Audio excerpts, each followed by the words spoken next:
Hello. My apologies for being a couple minutes late. My mom's trying to come up with a name for her CBD oil because it is helping so many people. It's amazing and wonderful to have everybody healing together. Hello. Welcome. We are on day 14, and maybe I labeled it wrong. 14. We are on day 14 to honor yourself, your divine inner self, with freedom. So I'm going to get right through this because I've got things to go do today. So the working definition is the principle we are working with today is freedom. And this is from One Day My Soul Just Opened Up by Ayanla Van Zant. It is the spiritually induced quality or state of being without restraint, bondage, limitation, or repression. A sense of inner and outer well-being. Excuse me. Commentary on freedom today that we're working with. Most of my life,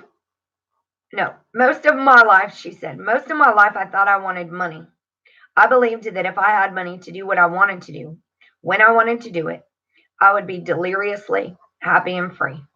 As a child and as an adult, I have often heard myself say, boy, I wish I had $1 million. I thought that would be my ticket to freedom. One day I woke up with those same thoughts floating around in my mind, and by the end of that day, I had $1.1 million. It was a short time later that I realized it was not the money that I actually wanted. My true desire was for freedom, for the freedom I thought the money would bring. It was too late. I had the money and all the obligations that came along with earning it. In his empowerment workshops, author Stuart Wilde, who I love him, asks, if you are not totally free, ask yourself why. Why? Because we paint ourselves into boxes that determine what we will allow ourselves to do based on our race, gender, age, and the external expectations that we believe those boxes impart. For the most part, we can go where we want, do what we want, eat, drink, and dress in any way we choose. Do we choose for ourselves that which we truly desire? Under most of the normal conditions and pressures of life, we do not. We allow labels and expectations to keep us in boxes. Then we cry out for freedom. Keyword there is we allow those things. And then we cry out for freedom. So when we learn that we no longer allow those things, then we get freedom. The entire purpose of life on earth is for us to be free, exercise free will, and choose the parameters of our freedom. What do? We spend most of our lives doing things and acquiring things that in many cases keep us in mental, physical, and emotional bondage. Freedom is a state of mind. It is the outgrowth of our willingness to make conscious choices of our own free will and to live through the consequences of our choices without blame, shame, or guilt. Freedom is a sign of self-awareness. When you are aware of what it takes to maintain your mental, emotional, and physical well-being, and you make conscious choices toward that goal, you are exercising your freedom. Freedom is the recognition of the truth. The truth is that you were created with designer genes. The genes of the one who created the universe are at the core of your being. You are powerful.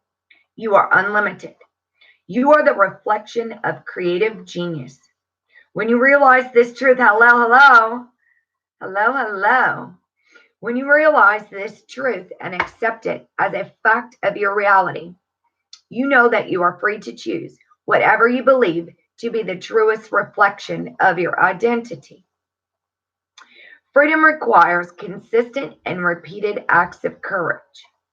You must be courageous to admit that all things are possible and that you are equipped to handle them all. When you are willing to demonstrate this degree of courage and take a risk knowing that whatever happens, you will land in the exact place where you should be. You are totally and unequivocally free. Freedom! Freedom is great. I can hear your mind racing out there about all the things that keep you from being free. Your children, money, and lack thereof, laws, rules, responsibilities to others, taxes, etc., etc. Yes, these are realities with which we live each and every day. They affect us in many ways. They do not, however, in any way infringe upon our freedom.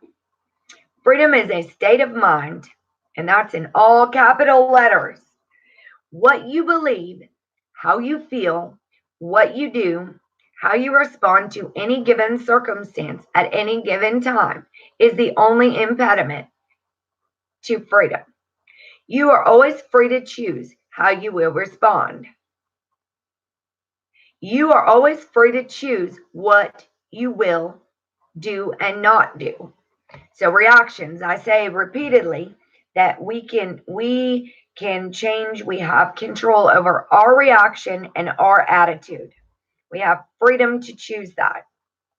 So what I'm being worked with upon with my Native American healer, guru, guide, confidant, medicine woman of natural Mother Earth fasting and healing, she's trying to point out to me the things that she's noticed, repeated personality quirks and behaviors, and she's very much helping me.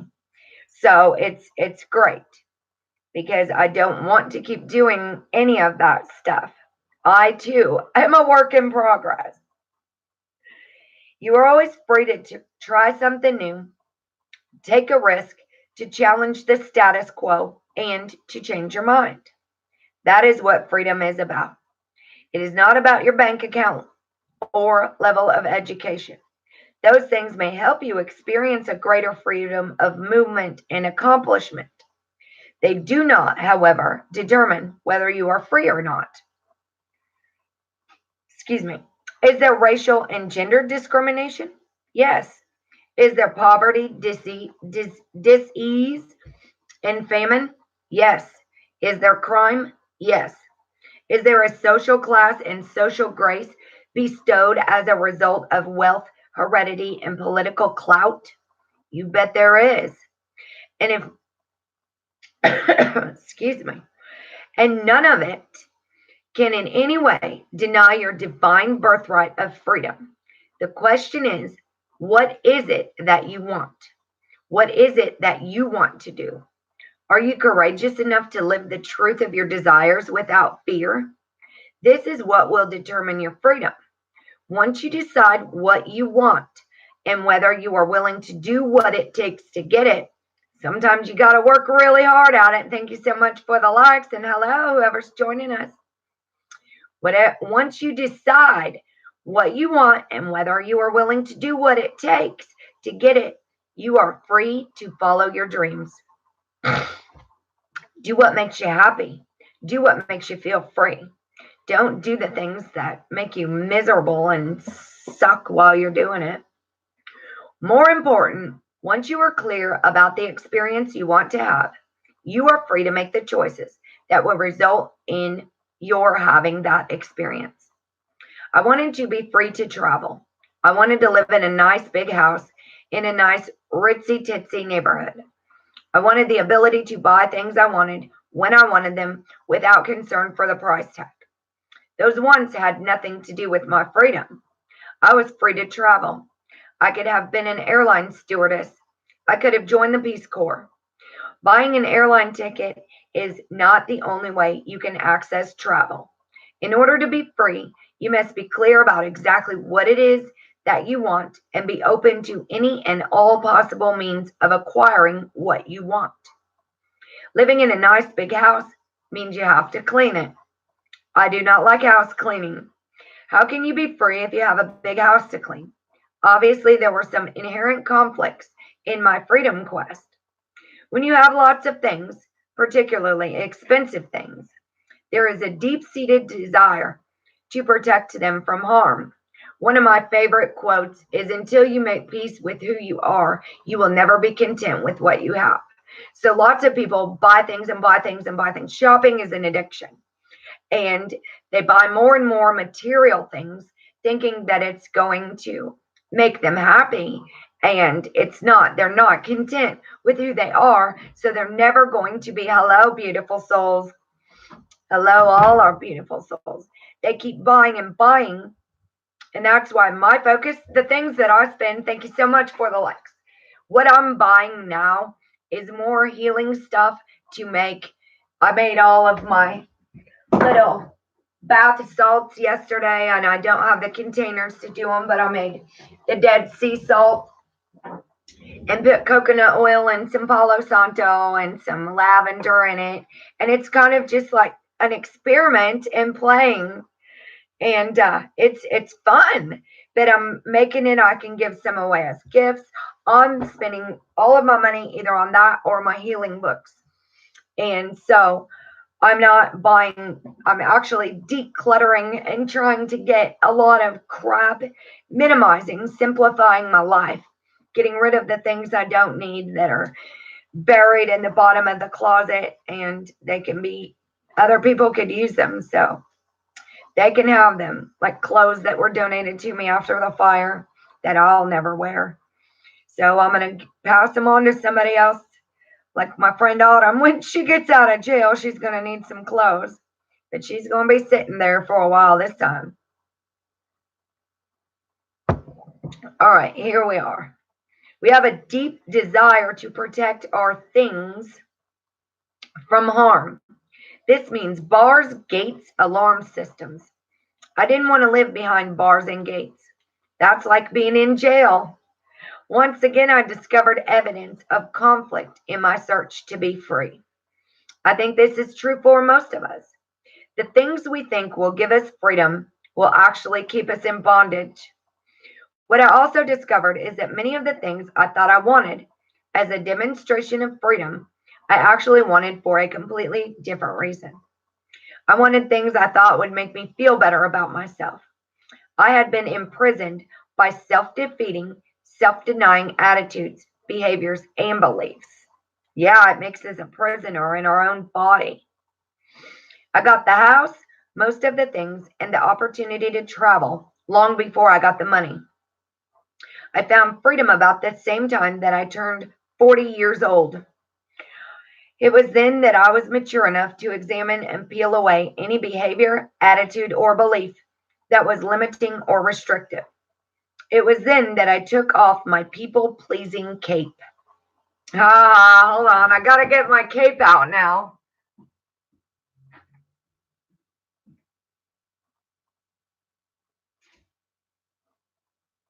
My psychologist told me many years ago to take my cape off, that I wasn't Superwoman.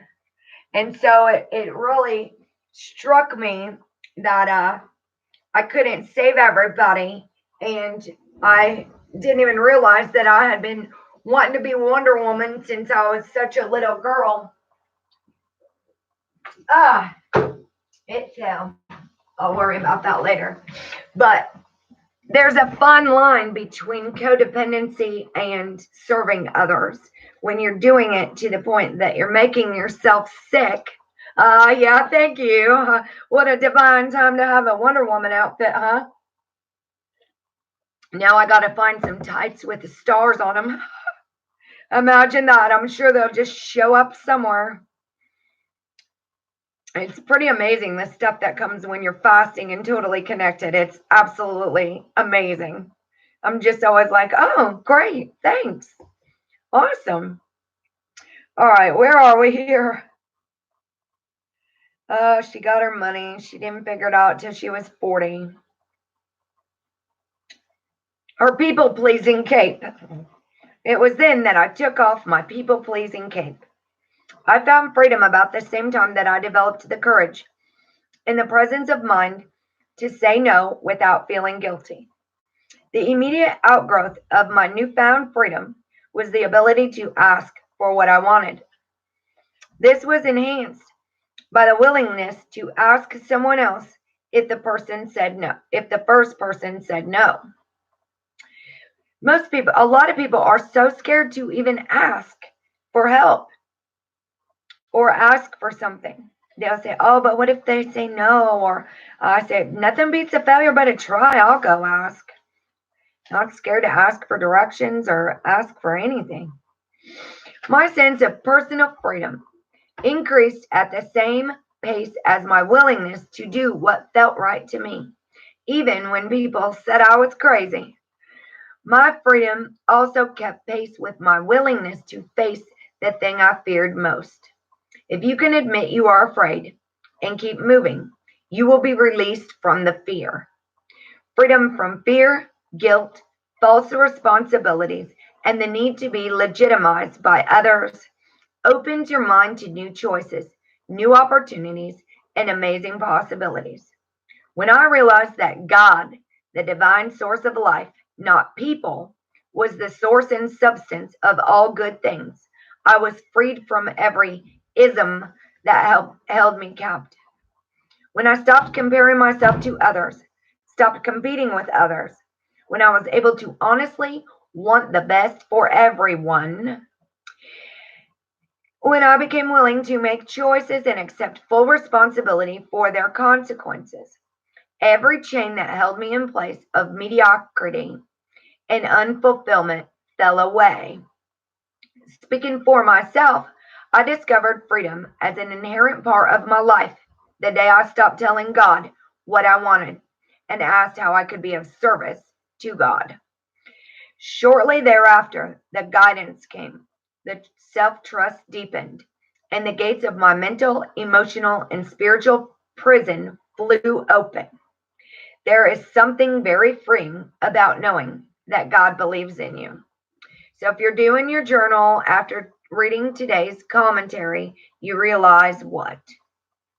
And the key phrase you want to remember and work with today are what? Blank. Must have gave my kid the book. It's probably in there about we're all doing time. We're all doing time. You don't have to be locked behind walls. If you haven't tapped into your true freedom, then you're not free, even if you're walking around in the world. So our freedom affirmations for this afternoon, they say morning, but today we will remember how powerful we are. Today we will remember that we are protected, guided, and illuminated by the divine presence in our being. Today we will remember the number of times we have been sheltered from this storm. Today we will remember that we have been forgiven when we were unwilling or unable to forgive ourselves. Today we will thank the divine for mercy, grace, and goodness that gives us the freedom to be and grow and live the glory of our divinity. For this, we are so grateful. Hallelujah. By the power of Christ, so it is. Amen.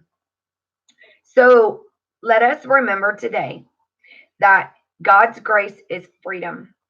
God's perfect and divine plan for our life will set us free. Freedom is our divine birthright. Freedom is the state of mind. We are always free to choose. Our free will is the foundation of our freedom. We are free to ask for what we want. And there's a scripture, I can't even remember what it is. It's like, delight yourself in the Lord, and He will give you the desires of your heart. And you can speak and manifest everything, so make sure you're setting your intentions right. I just found a good link about thoughts and words are energy. And I sent it to somebody that's really still suffering because they're not using their words wisely, and they're speaking into existence, still suffering. And so I just send them something else. I'm not going to keep wasting my energy speaking the same things over and over. It's exhausting when people won't listen. Oh, it's unbelievably exhausting. They don't have to listen, but they're not going to keep making me sick. Freedom is an experience that money cannot buy. So in your journal for the evening or whenever is today we realize that our understanding of freedom is blank. The experience of freedom we seek is blank. And the way in which we have hindered our own freedom is blank. By using the word against us, people are often spreading black magic on themselves and other negative energy, whatever you want to call it, black, white, whatever. It's when it's the darkness, it's not light, correct? So we want to spread love and positivity and joy and peace, the fruits of the spirit. That person from India that was arguing with me on that, what is that link called? Hold on. It said that the truth, let me see what it is again. Give me just 1 second. Dag nabbit. I gotta go to my notifications because that person just keeps coming back. I'm done with arguing with them. It's the truth about the true message of Jesus is what it was. It's you are, hold on. I know what. I sent it to people. So let me find it and I'll tell you exactly what the title of it is. I even found the Thoth prophecy.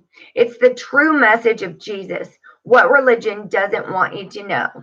And it's from the channel You Are Creators. And that video is from the book Conversations with God. So people who are firmly rooted in the belief that our creator is a man, and they argue with me, and I said, you are not operating out of the spirit of love at all. I said, you don't even know these people, and you're casting judgments all the way from India. All the way from India. I said, so I am an Indian. What are you doing interested in our stuff? Is what they said. I was like, who are you? There, I said, and quit fooling people. Quit confusing people even more. You're still confused yourself. So, day 14. Love takes delight. We're in the love dare. Enjoy life with the wife you love all the days of your fleeting life. Ecclesiastes 9:9. The world is constantly trying to tell you what's attractive and what's not, what's desirable and what's hot. They peddle the latest products worn by models and movie stars, hoping you will wield your wallet and credit cards. Gosh, they were talking about all of the material things in the other book too, huh? But if you embrace their unrealistic standards of beauty, the size and shape of height and weight, you will spend your whole life never content with what you see in the mirror and always wishing your spouse looked more like the photos in highly airbrushed ads. And when you try to live up to those hip hop models that maybe your significant other wants you to try to look like those little hip hop dancers, it can make you feel really icky about yourself. And like you will never look like that. Absolutely. I never would. Never. I'm like a hippie. I'm not gonna look like stilettos and all that. Absolutely not. I wear sweatpants and comfy clothes. I'm all about comfort. The good news is you don't have to waste your life chasing fantasy. You, not the rest of the world, get to determine what is most attractive and appealing to you. You can choose to enjoy and take overwhelming delight right now in the priceless treasure God has already given you in your mate. Inside and out, nothing is stopping you, and you should. One of the most important things you should learn on your love dare journey is that you should not just follow your heart, you should lead it. Don't let your feelings and emotions do the driving. You put them in the back seat and tell them where you're going. Newlyweds feel their love. They take delight in the one they now call their spouse. Their affections are fresh and young, and the hope of a romantic future lives in their hearts. However, if you can have something that is just as powerful as that fresh new love, it comes from the decision to delight in your spouse and to love him or her no matter how long you've been married. Or apply it to your children, however. You guys know this, the ones that are actually here and listening right now. So, in other words, love that chooses to love is just as beautiful as love that feels like loving. In many ways, it is truer love because it has eyes wide open. The scripture says that God chose to set his love on his own people, even though they lacked the size or merit of other nations.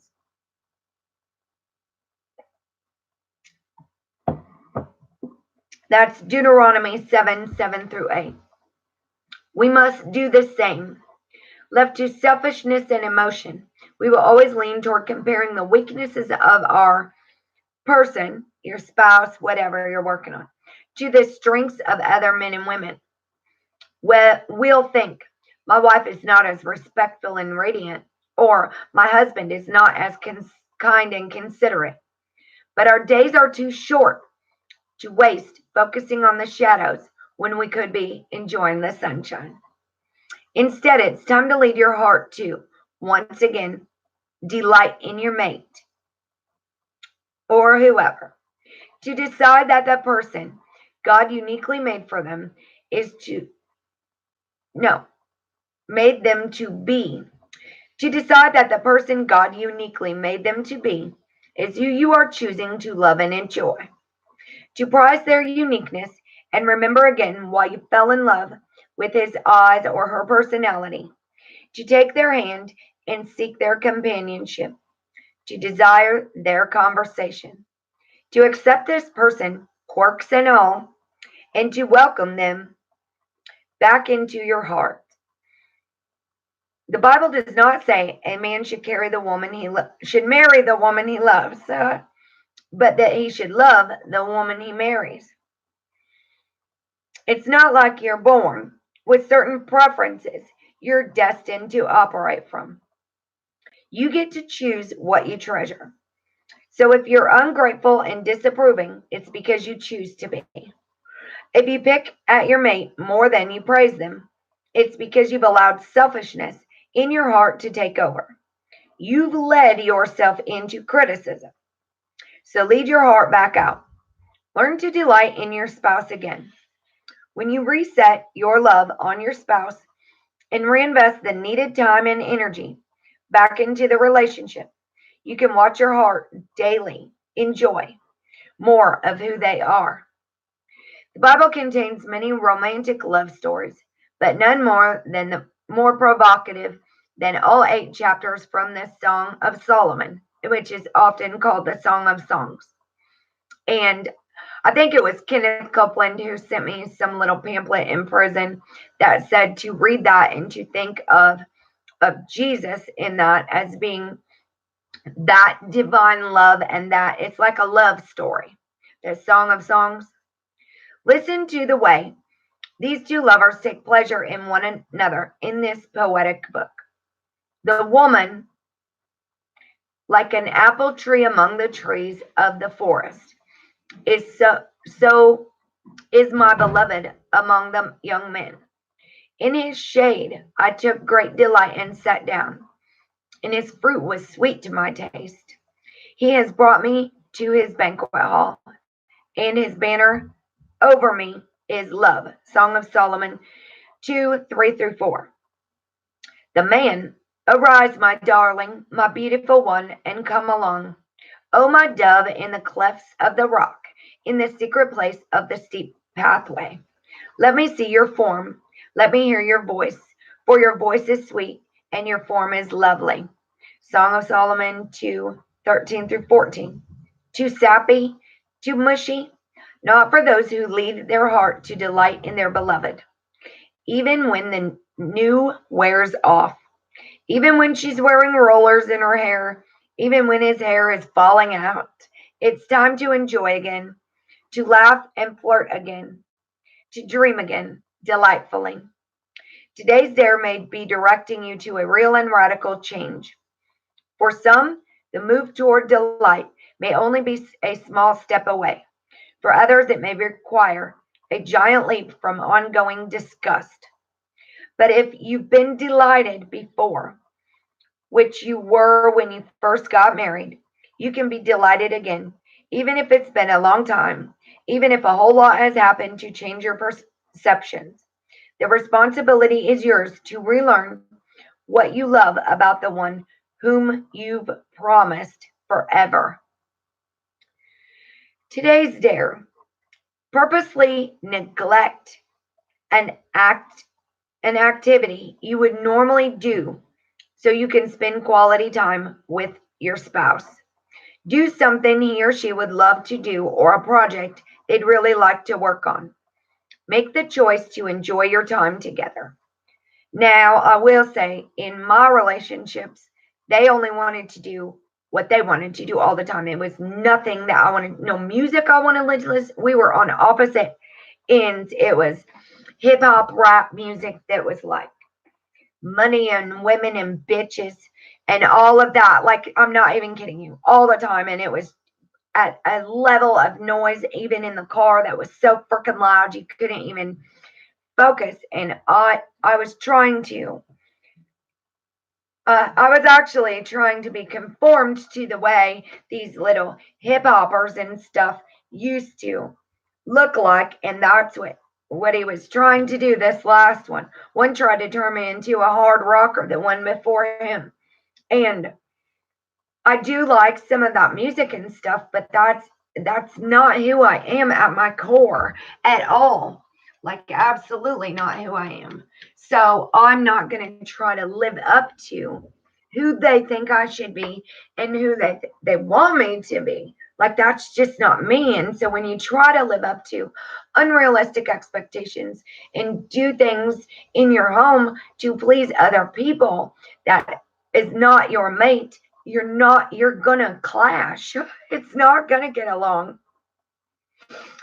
So there's a fine line there. If you're already doing all of that stuff and they're not trying to do anything that you want to do or anything that your stuff matters too. And if you guys aren't on the same page, if you're totally on the opposite ends of the spectrum at all times and you guys aren't spiritually connected to where you're wanting to grow in the same spiritual way. And when I was actually seeking to have my own little space in Nevada, I had my own little space and was like, I'm going to create my own little area out here that's away from all of this. Like, I couldn't even have peace of mind when I would try to clean and do things. The level of music was so freaking loud that I just had to go outside. I'd go outside and start working. And it just, working and watering all the sod, which you have to do, oh my gosh, unbelievably much in Nevada because there's no freaking rain ever.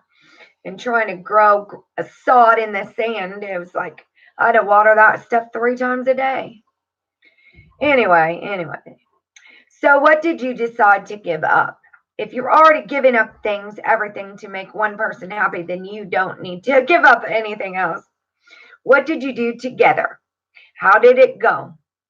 What new thing did you learn or relearn about your person you're working with or whatever? It could be your children, it could be whatever. So to find out more about leading your heart, see appendix page 201. Well, I guess I'll have to go back there and check that out.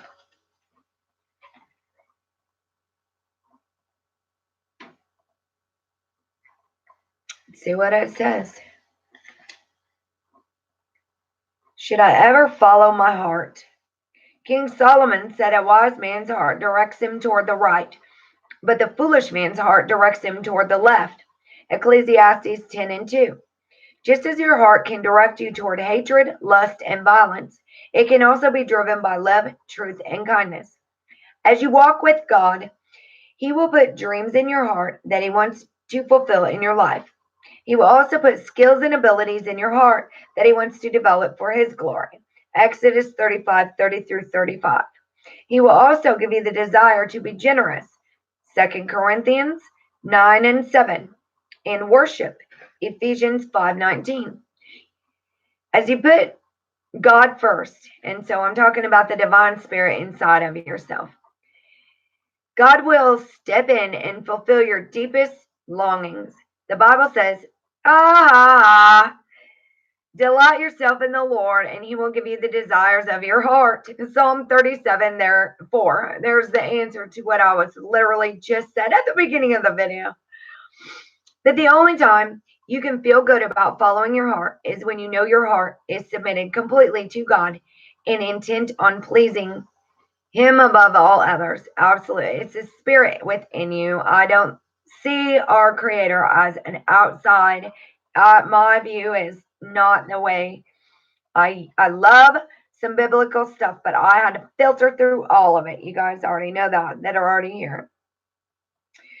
So Proverbs 23:26 says, give me your heart and let your eyes delight in my ways. Because we often don't see if our mind is in the way of the ways of our heart. We're not listening to our heart. We're listening to our mind can talk us out of anything.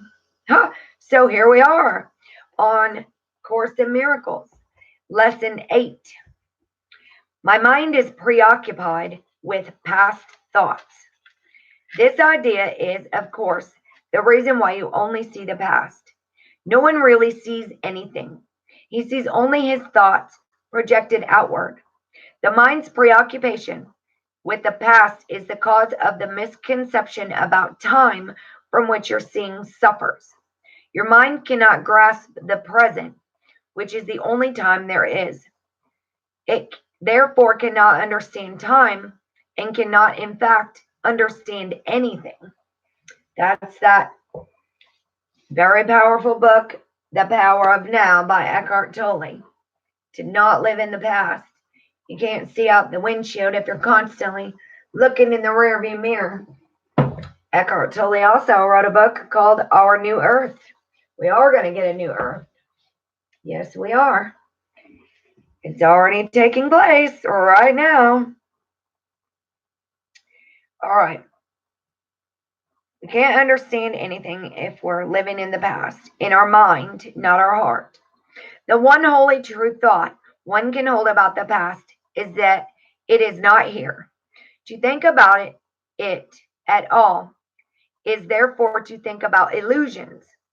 Very few have realized what is actually entailed by picturing the past or anticipating the future. The mind is actually blank when it does this because it's not really thinking about anything. The purpose of the exercises for today is to begin to train your mind to recognize when it is not really thinking at all. While thoughtless ideas preoccupy your mind, the truth is blocked. Recognizing that your mind has been merely blank rather than believing that it is filled with real ideas is the first step to opening the way to vision. The exercises for today should be done with eyes closed. This is because you actually cannot see anything, and it's easier to recognize that no matter how vividly you may picture a thought, you are not seeing anything. With as little investment as possible, search your mind for the usual minute or so, merely noting the thoughts you find there. Name each one by the central figure or theme it contains and pass on to the next. Introduce the practice period by saying, I seem to be thinking about blank. Then name each of your thoughts specifically. For example, I seem to be thinking about name of a person, or about a name of an object, or about name an emotion, and so on. Concluding at the end of the mind searching period with, but my mind is preoccupied with past thoughts. This can be done 4 or 5 times during the day, unless you find it irritates you. If you find it trying, 3 or 4 times is sufficient. You might find it helpful, however, to include your irritation or any emotion that the idea for today may induce in the mind searching itself. Now, see, my mind, I would like to say, is very active. Very active. My imagination is very active. I believe that all things are possible. I believe that people can be healed. I feel like my mind is like a pinball machine, and that's with or without coffee. So I can't just blame it on the coffee. But I'm not giving up coffee. I love my coffee. I've really learned to keep my anxiety balanced and still have my coffee. So that's whatever. If people can't tolerate me, that's their problem, not mine. So that's just part of who I am. But I have to go be Wonder Woman. No, I have to go heal. I have to go do my stuff today. And we're going to go out here. There's the moon is pretty much full, like right now even. And I guess it's probably at 98%. So the energy is coming in powerful tonight and tomorrow night. So make sure that you're releasing all the things that no longer serve you. Fear, all the beliefs. Don't be scared. Be prepared, as Dutch says. Eyes up, no fear. I think that's Suspicious Observers or Tarot Black Star. I'm not sure which one of it. One of them is. I don't watch all their videos. They're far too long for me to. I get the titles of things. I get the information and all the clues that I need that guide me divinely to knowing what really is the root cause behind a lot of stuff that's going on in the world today, and focus solely on healing, getting better, balance, and peace. We all need more peace of mind. So you guys have a blessed and beautiful day, and I will be back later. Not sure what time. I'm not going to stay out until it's freezing cold. All my winter coats and stuff are still in storage because I was trying to. It's very overwhelming to go through your stuff after you lose everything and fires. I've still got some totes and boxes in there that are random, and it's overwhelming, triggering, and sad. It's sad too to go back through all of this stuff that triggers memories and triggers. I keep finding some of my guy's stuff and little things that I didn't pack, and it's just like it's overwhelming. So I do it in baby steps and approach all this stuff gradually at a speed that is very comfortable for me. So I'm just gradually going through it, and I got out some of my winter stuff today, even though I don't need winter yet, but my boots and all of that stuff are very important. So I'm switching out stuff, trying to do some things and get life rolling, manifesting a beautiful, amazing healing for everyone. So I love you all so much. I thank you so much for your support. I thank you so much for being with us. And I thank you guys for everything. I love you guys so much. I'm so proud of us. And I send powerful, beautiful love and healing light all over the world. Have a blessed and beautiful day.